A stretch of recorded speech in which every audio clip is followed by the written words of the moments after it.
Muy buenos días, hermanos y hermanas en Cristo, hijos todos de la Santísima Virgen María. Frase del día: no seas como Judas, no vendas tu libertad, tu prosperidad y tu salvación por unas cuantas monedas. Como todo buen católico, por la señal de la Santa Cruz de nuestros enemigos, líbranos, Señor Dios nuestro. En el nombre del Padre, en el nombre del Hijo, en el nombre del Espíritu Santo y en el nombre de la intercesora y siempre corredentora Santísima Virgen María. Amén. Bueno, hermanos, como siempre, y es un deber, una necesidad, digámosle a Dios que Él nos cubra con la sangre preciosa que derramó su Hijo aquí en la tierra. Que esa sangre preciosa que nos redimió ante la muerte sea esa sangre preciosa la que nos cubre y nos haga invisible ante el mal, el maligno, la pudredumbre, la hechicería, la magia negra, la magia blanca, cualquiera de estas cosas que quieran dañar a nosotros y a nuestras futuras generaciones y a todos los que vean este video. A ti, Espíritu Santo, danos el discernimiento, la asertividad y sabiduría para poder entender y comprender tan bello mensaje. Pero también a la Santísima Virgen María, que nos roben esa burbuja de amor, de protección, de luz y de paz, y que en ella convivamos con la Santísima Trinidad, pero que ella los selle con el lazo dorado de su manto sagrado. La sangre de Cristo nos cubra siempre de la cabeza a la planta de los pies. Bueno, hermanos, dos lecturas hoy. Hechos de los Apóstoles, capítulo 4, versículo del 1 al 12. Pedro y Juan ante las autoridades. Todavía Pedro y Juan estaban hablándole a la gente cuando llegaron los sacerdotes con el jefe de la guardia del templo y con los saduceos. Estaban enojados porque Pedro y Juan enseñaban a la gente y decían que la resurrección de los muertos había quedado demostrada en el caso de Jesús. Otra más, una prueba más. Los arrestaron y como ya era tarde, los metieron en la cárcel hasta el día siguiente. Pero muchos de los que habían escuchado el mensaje creyeron y el número, perdón, estas paginitas se pegan, perdone, me toca, pero ok. Y el número de creyentes, contando solamente los hombres, llegó a cerca de 5,000. ¿Por qué dice contando solamente los hombres? Porque por lo general los hombres eran casados, entonces súmale a la esposa 10,000 y súmale que tuviesen promedio un hijo, 5,000 más. O sea, ahí estás hablando tú de 15,000 personas, 15,000 nuevos creyentes. Al día siguiente se reunieron en Jerusalén los jefes de los judíos, los ancianos y los maestros de la ley, que fueron los mismos que asesinaron a Jesús, ¿se acuerdan? Ok. Allí estaban también Anás, que era el sumo sacerdote, Caifás, Juan, Alejandro y todos los que pertenecían a la familia de los sumos sacerdotes. Ordenaron que les llevaran a Pedro y a Juan. Poniéndolo en medio de ellos, les preguntaron, ahora viene la parte importante, ¿con qué autoridad o en el nombre de quién hacen ustedes estas cosas? Miren qué atrevido. ¿Con qué autoridad? Pedro, lleno del Espíritu Santo, miren esa clave. O sea, aquí no estamos dejando nada al azar. Aquí está todo explicadito, todo masticado. Pedro, lleno del Espíritu Santo, Pedro, el Papa que dejó la primera piedra después de la piedra angular, y todavía dicen los hermanos protestantes que no, eso es mentira.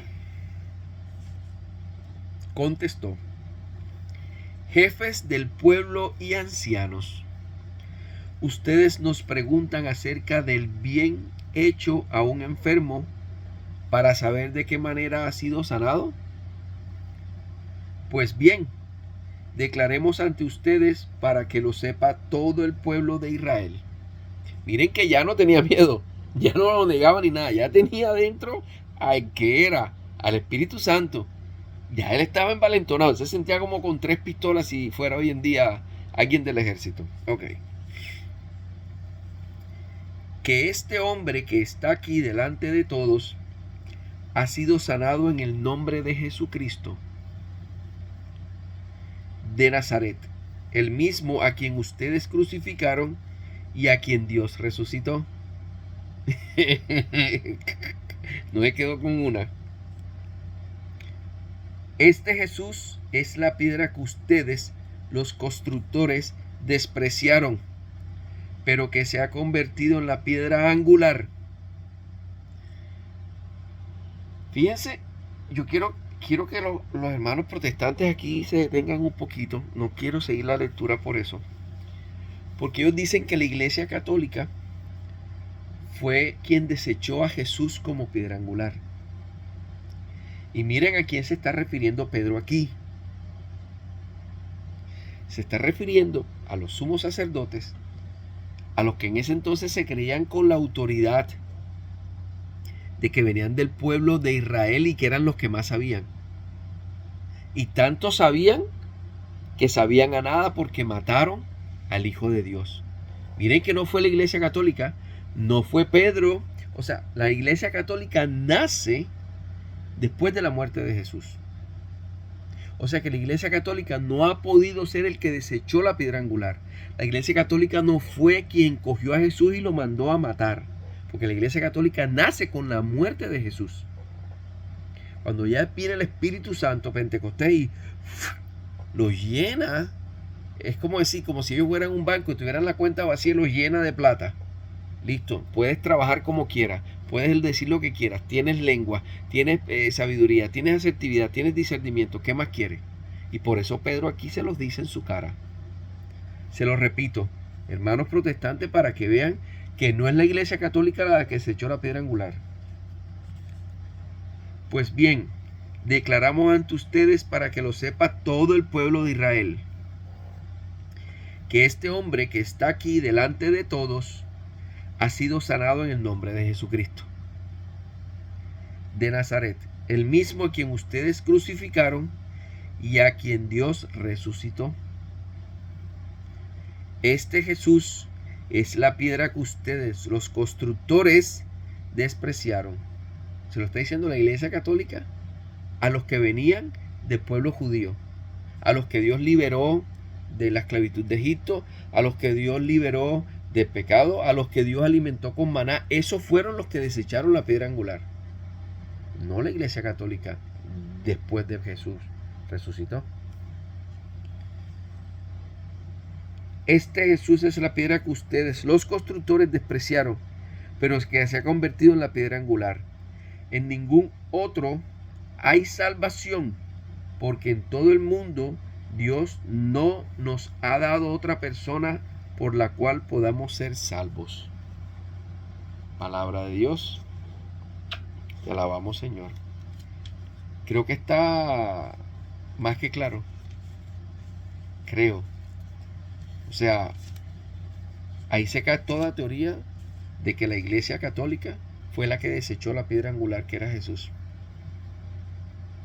Y acuérdense que Jesús lo que le dijo a Pedro fue, sobre esta piedra angular, no lo dijo en esas palabras, pero tú vas a ser la primera piedra de mi iglesia. Tú, Pedro, piedra, chiquitica, grande, mediana, pequeña, con arista, irregular, regular, como ustedes la quieran llamar.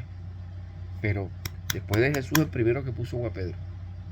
Eso queda claro. Ahí no hay discusión. Evangelio según San Juan. Jesús se aparece a 7 de sus discípulos. Después de esto, Jesús se apareció otra vez a sus discípulos a orillas del lago de Tiberias. Sucedió de esta manera. Estaban juntos Simón Pedro, Tomás, al que le llamaban el gemelo, Natanael, que era de Caná de Galilea, los hijos de Zebedeo y otros 2 discípulos de Jesús. Simón Pedro les dijo, voy a pescar. Ellos contestaron, nosotros también vamos contigo. Fueron, pues, y subieron a una barca, pero aquella noche no pescaron nada. Qué cosa que es como muy parecido a la otra, ¿se acuerdan? Por lo general ellos tiraban las redes de noche. ¿Por qué? Porque el sol es muy fuerte y los peces en la noche tratan de subir. Ok. Cuando comenzaba a amanecer, Jesús se apareció en la orilla Pero los discípulos no sabían que era él, parecido a lo que pasó con el camino de Maús y a lo que pasó con María Magdalena. Y la única, yo creo, que reconoció a su hijo cuando lo vio fue la Virgen María. Aquí no lo dice en la Biblia, pero yo creo que a la primera persona que se le presentó Jesús fue a la Virgen María. Eso pónganlo por escrito. Así como fue la primera persona que se despidió, a la primera que se le apareció después de su resurrección fue a la Virgen María. Ok. Cuando comenzaba a amanecer, Jesús apareció en la orilla, pero los discípulos no sabían que era él, cosa rara. Jesús le preguntó: muchachos, ¿no han pescado nada? Ellos le contestaron: nada. Jesús les dijo: echen la red a la derecha de la barca y pescarán. Así lo hicieron y después no podían sacar la red por los muchos pescados que tenían. Entonces el discípulo a quien Jesús quería mucho le dijo a Pedro: ¿es el Señor? Apenas oyó Simón Pedro que era el Señor, se vistió porque estaba sin ropa y se tiró al agua. Los otros discípulos llegaron a la playa con la barca, arrastrando la red llena de pescados, pues estaba a 100 metros escasos de la orilla. O sea, Pedro no se aguantó. Él dijo: quiero llegar primero que todo. Pedro, primera piedra. Al bajar a tierra, encontraron un fuego encendido con un pescado encima y pan. Jesús les dijo: traigan algunos pescados de los que acaban de sacar. Simón Pedro subió a la barca y arrastró hasta la playa la red llena de grandes pescados, 153, y aunque eran tantos, la red no se rompió. Jesús les dijo: vengan a desayunarse. Ninguno de los discípulos se atrevía a preguntarle quién era, porque sabían que era el Señor. Luego Jesús se acercó, tomó en sus manos el pan, se lo dio a ellos y lo mismo hizo con el pescado. Esta fue la tercera vez que Jesús se apareció a sus discípulos después de haber resucitado.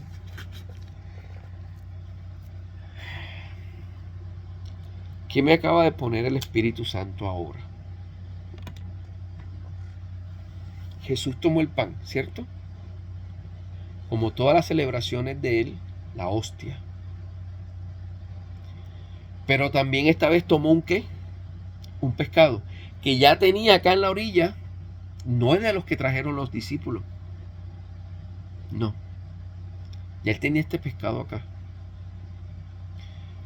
Ese pescado representa al hombre que Jesús dice en el Evangelio: los haré pescadores de hombres.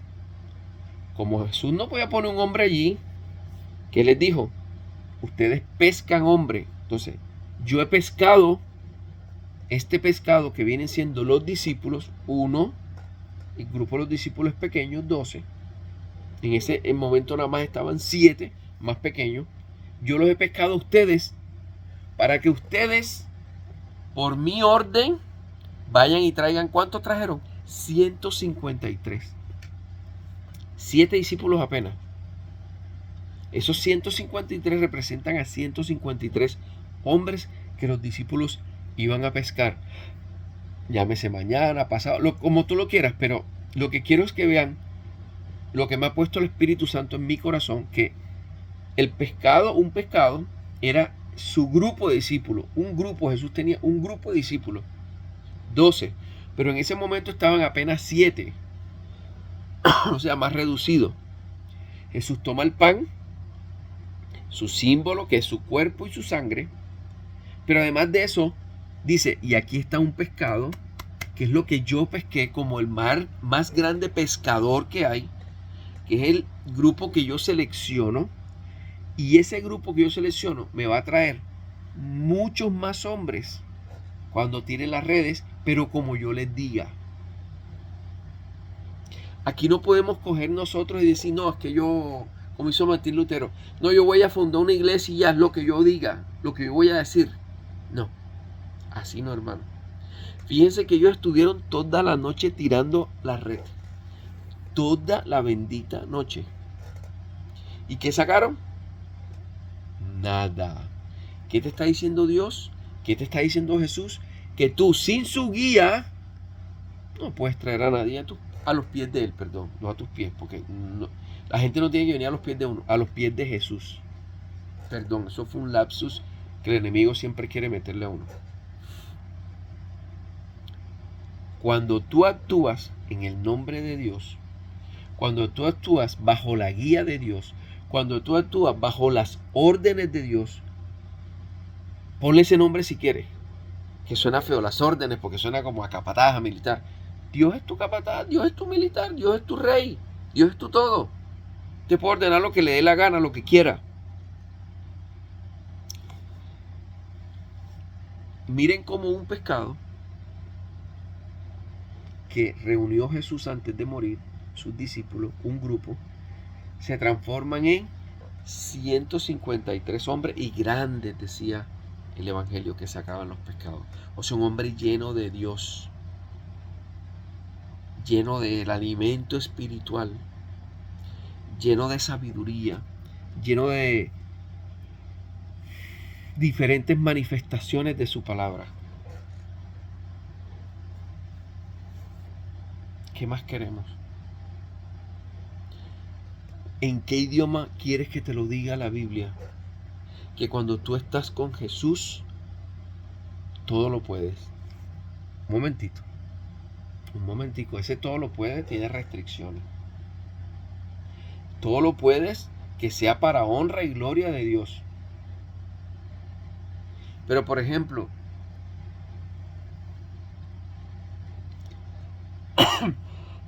pongamos un ejemplo feo. Tú tienes tus trastornos mentales y vas a violar a una mujer. Dios no está ahí. Y de pronto no te capturen ni nada. De pronto llevabas una máscara y la mujer no te puede identificar en un futuro. Pero eso no es porque todo lo puedes en Dios que te fortalece. Ahí no actúa Dios, ahí actúa el diablo. O tú vas a veces una bala y dicen, Virgen, que yo no falle para matar a este tipo que me encomendaron.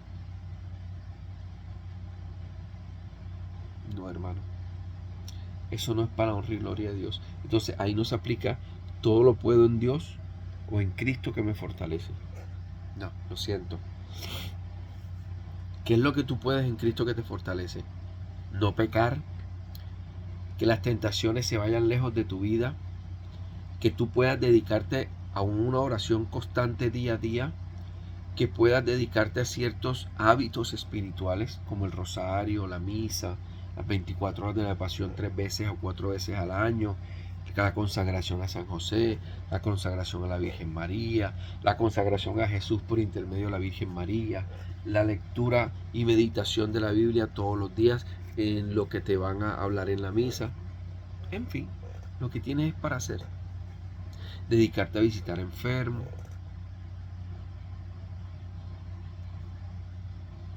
a cuidar niños huérfanos. Entonces, hermanos, Dios te está hablando con un lenguaje muy simbólico, pero muy entendible. Tómalo o déjalo. Pero no puedes servir a dos dioses al mismo tiempo. Si estás con Dios, estás con Dios. Si estás con exceso, estás con exceso. Si estás con el dinero, estás con el dinero. Si estás con Satanás, peor todavía, estás con Satanás. Pero Dios no quiere personas tibias en su vida. Dios no quiere personas tibias que vayan a su reino a decir, ay, es que mira, es que como yo todos los días regalaba una Biblia. No, eso no era suficiente. Es defender a la verdadera y única iglesia de Dios.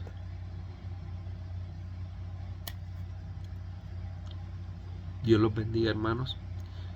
Que tengan un excelente fin de semana. Dale me gusta, no se te olvide. Perdónenme el cansancio, pero es bastante temprano y no estoy durmiendo muy bien. Pero los quiero mucho y todo esto lo hago por mi Dios. Y acuérdense que este canal está consagrado a la Santísima Virgen María. Un abrazo grande, Dios los bendiga. Un lindo fin de semana.